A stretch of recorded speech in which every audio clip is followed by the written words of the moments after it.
Tēnā tātou katoa, nei rā te mihi ki te mana whenua o Ngāti Whātua ki o rākei. Kia koutou ngā waihotanga o rātou mā, e tūtunga tonu te ana i te ahi kā o konei, nā reira kei te mihi, kei te mihi, kei te mihi. I aku nui, aku rahi, kua rahi mai nei tēnei ahiahi, e mihi ana kia koutou. Ka wahi ake taku nei kōrero ki tētai o a mātou kōrero rongonui no tōku ake nei kāinga, e pēnei ana he puawai au no runga i te tikanga, he raurengarenga no roto i te raukura, ko taku raukura rā, he manoa nui ki te ao. Nā reira, he tātara kihi tēnei no parihaka, me ki ko taranaki te maunga, ko taranaki te iwi, ko taranaki hoki te tangata. Tēnei au e tū waka iti nei ki mui i tō koutou aruaru i rongi te karanga o tēnei kaupapa nui whakaharahara. Nā reira, huri noa i te pare. Tēnā koutou. I want to start my short 15 minutes this afternoon on the right note. And how I want to start that is by acknowledging the people of this area, Ngāti Whātua ki o rākei, and who hold mana whenua here and protect and cherish this land every single day. I'm truly grateful to be here. As I said in Māori, I hail from several tribes throughout the Taranaki area, and this time of year is really important for us, for my people, specifically for my whanau who live in Parihaka, which is a settlement on the Taranaki coast just south of New Plymouth. As this is a time when we commemorate and gather together to commemorate the invasion and the plundering of our home and our people on the 5th of November 1881. So it's just in just a few days' time.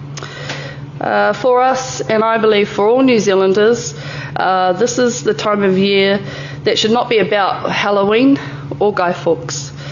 But rather this should be about acknowledging the history that has occurred right here in this country, the trauma from the violence inflicted upon Parihaka people on that day, and throughout the subsequent occupation of Parihaka by Crown troops for several years thereafter, is still being dealt with by present-day descendants such as myself. And so before I start, I wanted to acknowledge this time of year and what happened in my home. So please, if you don't know what happened at Parihaka, make sure you find out after these presentations today. I'm not sure how to move on. Click? No. Damn it. Yes, I did it. Okay. So the kaupapa at hand. The main question posed on the flyer for this afternoon's hui, sexuality education, what are we waiting for? My area of expertise lies in Te Reo Māori, Māori knowledge, Māori medium skills, kaupapa Māori research, and sexuality education. So the first thing I did was translate that question into Te Reo Māori. And in doing so, I was struck by a couple of things, and they are our words for education and for sexuality. Both are arguably new words, and what I mean by that is that they are words that are being used in new contexts and for differing purposes. Particularly if we think about the word for sexuality in the curriculum, it is hōkakatanga. This word means to desire or hanker after someone.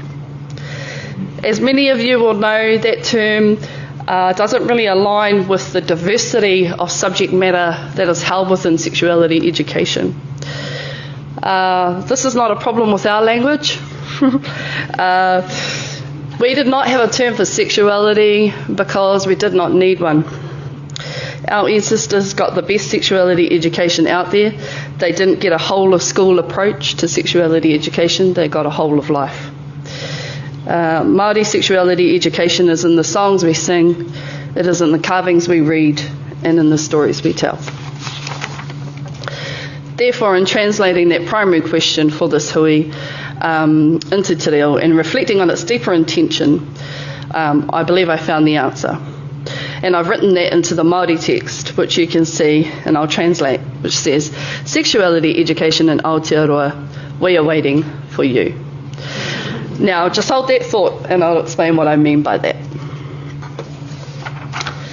Now, you're probably wondering, okay, but what does this woman really do?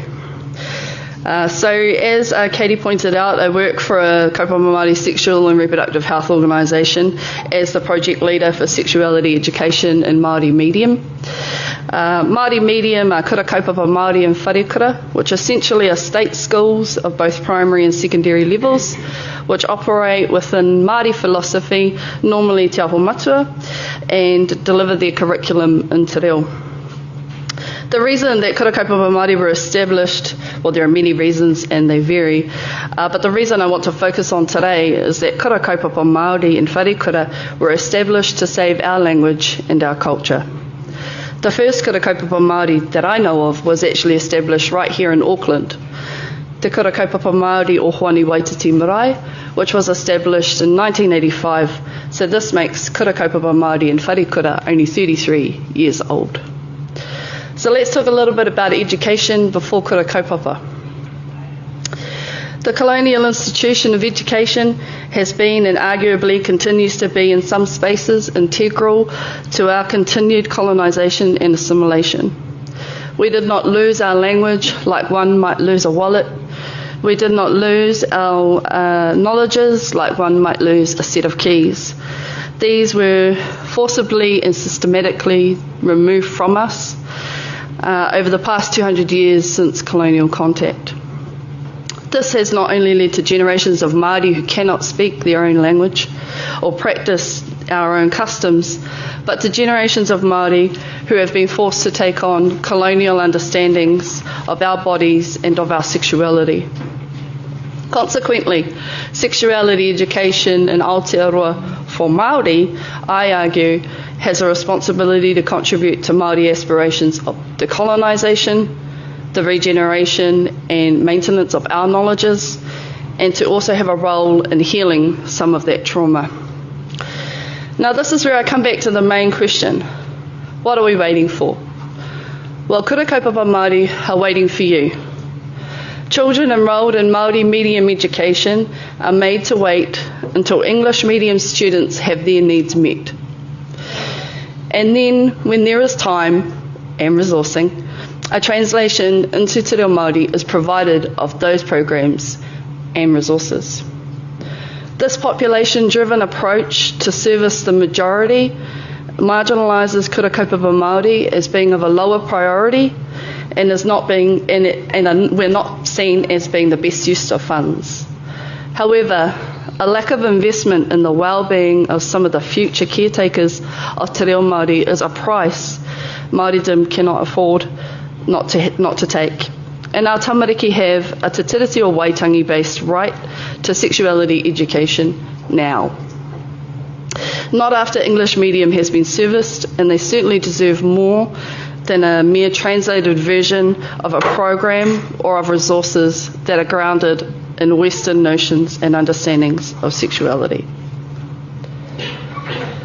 So what is Te Whare ki Takapo doing? Well, we don't want to wait anymore. So what we're trying to do is build relationships and work with several kura kaupapa and wharekura. And we walk alongside them to find out what their needs are.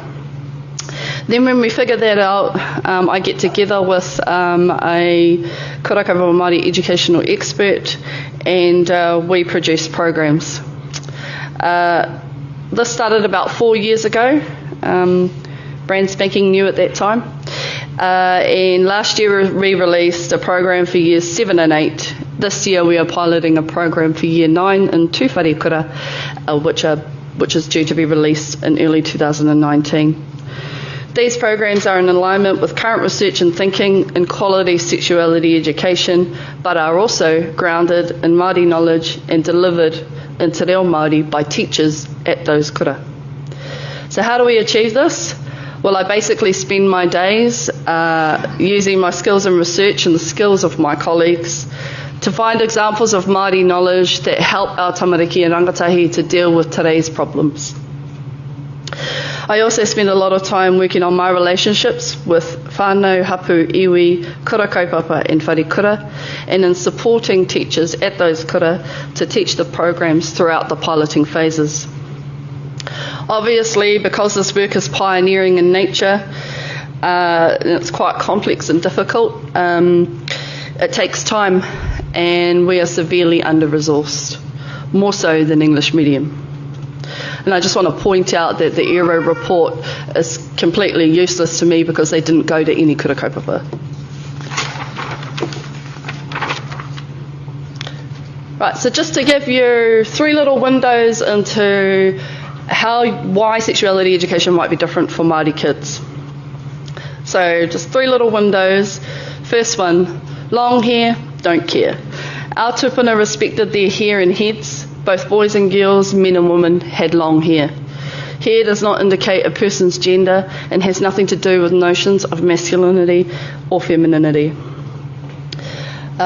Things like taurima and whanau, fostering and or adoption. Teaching tamariki Māori about the Western scientific understanding of conception and reproduction is not the only way. Māori knowledge holds the key to a whole other way of viewing conception that includes things like wairua. Our chants and songs hand this knowledge down from generation to generation. An important practice for Māori is to whāngai children to relatives within our own whanau hapu and iwi, because Māori believe in raising children to have not 2 parents, but 100. Matua rautia ngā tamariki. This custom keeps the children connected to their whakapapa and gives them more sources of love and care in their lives. Sexuality education must include this concept as one of the key ways that Māori become parents. Such an inclusive way of seeing and being means that anyone and everyone can and is a parent. Te awa atua, when we're talking about menstruation. Menstruation is about whakapapa for Māori, but it's also about what we whakapapa to. We whakapapa to the environment. Teaching Māori tamariki and rangatahi about menstruation in accordance with whakapapa means not just teaching them how to care for their bodies, but how to do so in a way that also cares for their relatives and the environment, to their whakapapa in the birds, the trees, the water and the air. This means providing and promoting sustainable products and practices such as the menstrual cup, for example, particularly in the face of period poverty, which is a very real issue for many Māori communities. And lastly, because I know my time is running out, I want to end with this. The future of kaupapa Māori sexuality education. There's a little link there as well if you want to download the program and my email. All of the children in this photo are Māori. I gave birth to the tallest child in this photo. My middle sister gave birth to the 2 in the middle, and my little blister gave birth to the smallest one. In Te Reo Māori, there is not a different word for me to call these children. By Māori definition, despite who gave birth to who, these are all my children. In Te Reo Māori, the words for brother and sister also apply to first cousins, because there's no such thing as first cousins, only brothers and sisters. Regardless of which sister gave birth to which child, in Te Reo Māori, they all refer to me as whaine or mum. They are all mine and I am all theirs. The son I gave birth to goes to a kura kaupapa Māori. His brother next to him goes to a mainstream country school. The 2 younger ones go to mainstream ECS centres. All of these tamariki have the right to Māori knowledge-derived sexuality education via the Treaty of Waitangi, and with all of your support, I believe they can get it. Starting in kura kaupapa Māori is the best place, as it has allowed us to keep everything in its natural environment, including the reo and knowledge. And because kura kaupapa were established to ensure the growth of just these kind of initiatives. It has been the perfect incubator, but it is only the beginning. While sexuality educational success in kura kaupapa Māori and whare kura is extremely important for our cultural aspirations, success in one medium for one set of Māori children is not Māori success. There is still a lot of work to be done. Māori success is when every single Māori child not only has access to research-informed, whole-of-school, pedagogically potent, well-resourced, comprehensive sexuality education, but sexuality education that assists in their decolonisation, enhances their knowledge of their culture, and improves their capabilities in Te Reo Māori. that these Māori children get to be physically, emotionally, spiritually and culturally healthy. Mauri ora.